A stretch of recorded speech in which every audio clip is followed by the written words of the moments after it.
இல்ல தெரியாது. ஆனா இப்ப ஆளுநருடைய கூற்றுப்படி பார்த்தோம்னா, அவரு பௌத்தத்தெல்லாம் சொல்லல.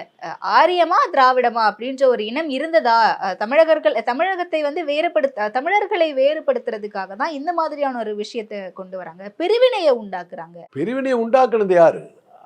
இங்க நீ வந்த ஆரியர்கள் கைபர் போலன் கணவாய் வழியாக வந்தாரு. உங்களுக்குன்னு ஒரு நாடு கிடையாது.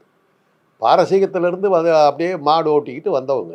வந்துக்கிட்டு மத்திய ஆசியாவுல இருந்தீங்க. மத்திய ஆசியாவுல வந்து அங்க அவங்க அடிச்ச உதையெல்லாம் தாங்க முடியாம அந்த இடத்த இது பண்ணிக்கிட்டு கைபர் போலன் கணவாய் வழியா சிந்துவெளி நாகரிகத்த கேள்விப்பட்டு, அந்த ஊருக்குள்ளார போனா நமக்கு பொழப்பு நடக்கும்னு எப்படி இன்னைக்கு இருக்கிற பிராமணர்கள் அமெரிக்காவுக்கு போனா பொழப்பு நடக்கும்னு அத்தனை பேரும் போறானோ, அன்னைக்கு அங்க இருந்த அன்னைக்கு இருந்த இந்த வந்தேரிகள் ஆரியர்கள் இங்க போனா பொழப்பு நடக்கணும். அன்னைக்கு வந்து அவனுங்களுக்கு தெரிஞ்ச அமெரிக்கா எதுன்னாக்கா ஹரப்பா மொகஞ்சதாரோ. இங்க வந்தானுங்க.